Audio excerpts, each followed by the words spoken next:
All right, guys. So President Joe Biden has revealed a $2 trillion tax increase in order to pay for his so-called Build Back Better infrastructure package. Now, the estimated cost of his infrastructure package is $2 trillion. Okay, even though that's only the first part. Okay, there are two parts, right? The first part is more focused on what we traditionally think about as, infrastructure projects, right? And then the second part is going to be focused on healthcare and families, right? So let's go over some of the top line items in terms of what Biden plans to spend money on. Now, keep in mind, guys, this stuff is subject to change. This is just the first proposal. So we have $621 billion in spending on roads, bridges, rail, ports, waterways, airports, public transportation, and electric vehicles. The proposal also includes $174 billion to invest in electric vehicles. Money the White House said will enable automakers to spur domestic supply chains from raw materials to parts, retool factories to complete globally, and support American workers to make batteries and electric vehicles.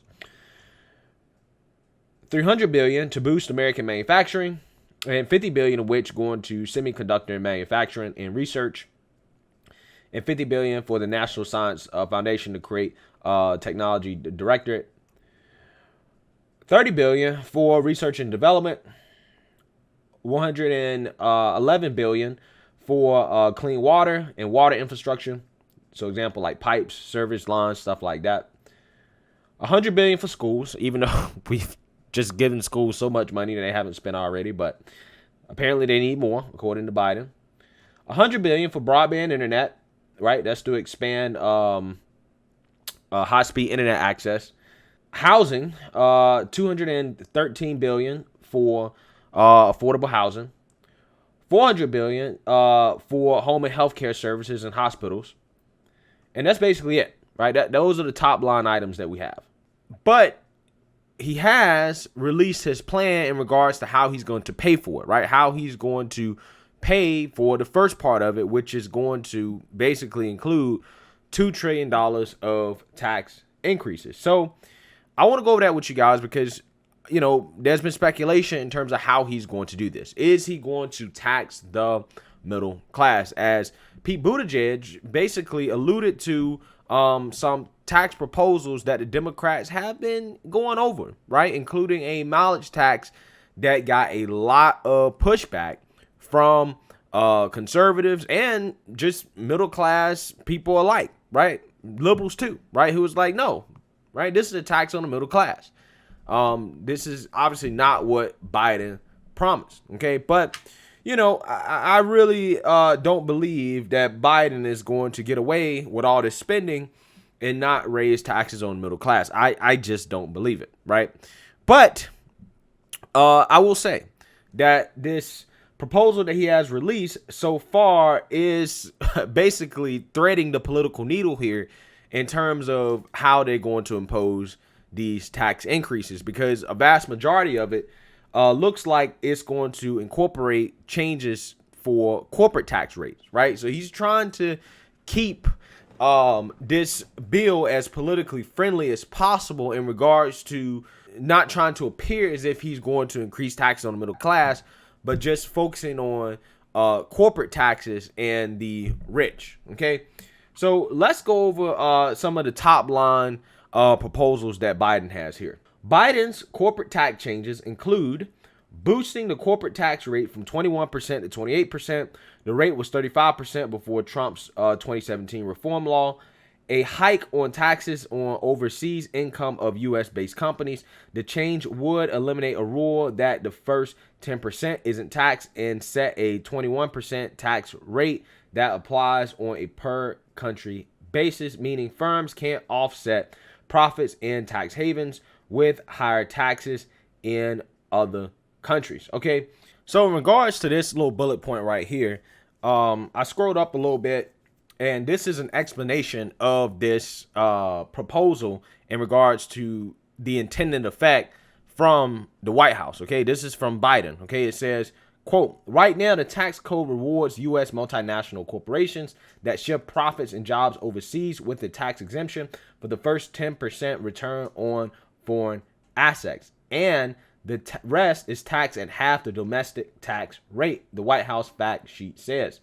Moreover, the 2017 tax law allows companies to use the taxes they pay in high tax countries to shield profits in tax havens, encouraging offshoring of jobs. The president's tax reform proposal will increase the minimum tax on U.S. corporations to 21% and calculate it on a country-by-country basis so it hits profits in tax havens.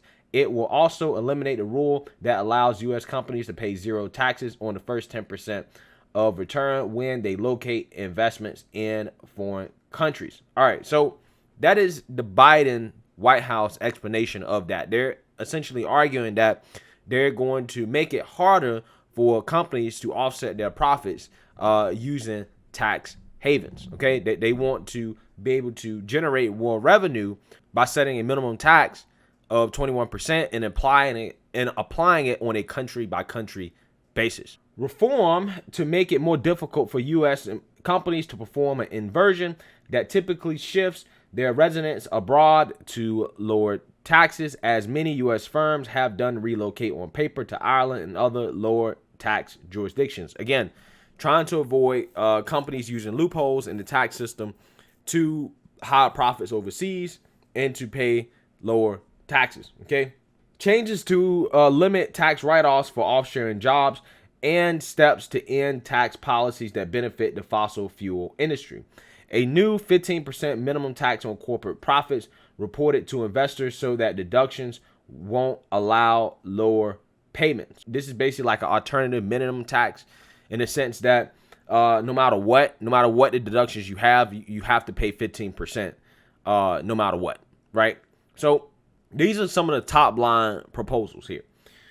The fact sheet did not include clarification of the White House often repeated proposals to increase tax rate on the highest earning individual income bracket or to boost capital gains taxes to match ordinary income taxes, including when a person dies.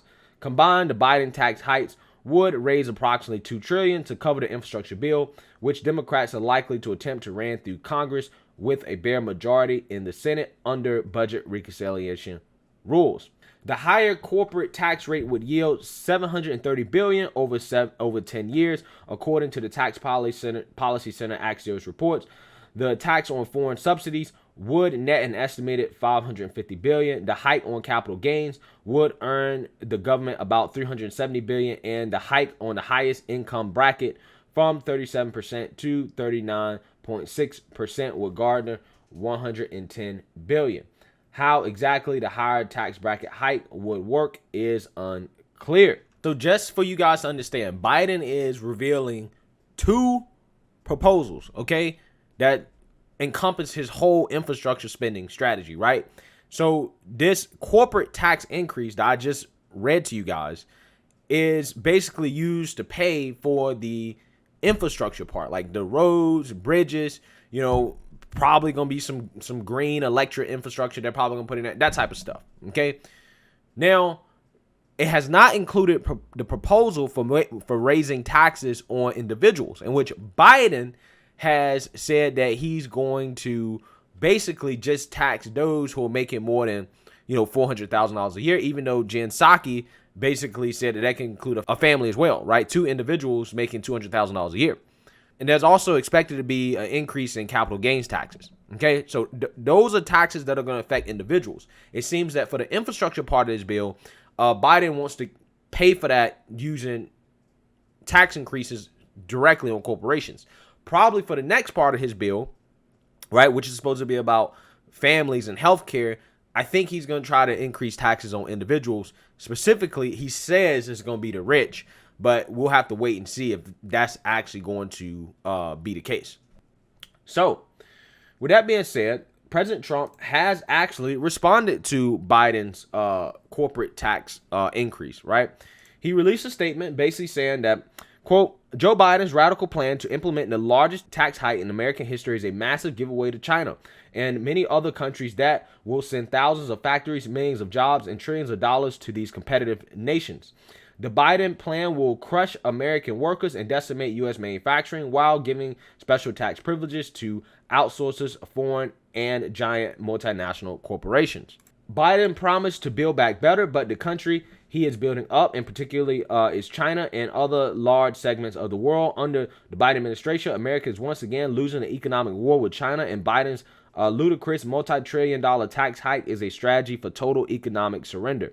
Sacrificing good-paying American jobs is the last thing our citizens need as our country recovers from the effects of the global pandemic. Biden's policy would break the back of the American worker among the highest business tax rates in the developed world. Under Biden's plan, if you create jobs in America and hire American workers, you will pay more in taxes. But if you close down your factories in Ohio and Michigan, fire U.S. workers, and move all your production to Beijing and Shanghai, you will pay less.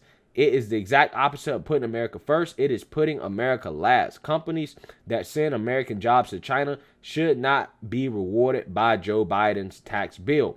They should be punished so that they can keep those jobs right here in America where they belong. This legislation would be among the largest self-inflicted economic wounds in history. If this monstrosity is allowed to pass, the result will be more Americans out of work, more families shattered, more factories abandoned, more industries wrecked, and more main streets boarded up and closed down, just like it was before I took over the presidency 4 years ago. I then set record low unemployment with 160 million people working. This tax hike is a classic globalist portrayal by Joe Biden and his friends. The lobbyists will win, the special interests will win, China will win, the Washington politicians and the government bureaucrats will win, but hardworking American families will lose. All right, so that's basically President Trump giving his opinion, and President Trump is essentially saying that the opposite of what Joe Biden is intending to do with these corporate tax hikes will happen, right? He's saying that this will incentivize companies to actually move their jobs overseas to outsource more and will ultimately end up hurting the American economy. Okay, so that's Trump's argument. So I just wanted to basically lay out the details here and also peep you guys in on Trump's response to Biden's tax increases. So let me know what you guys think. Make sure you like, comment, and subscribe. Most importantly, share a Black conservative perspective. Peace.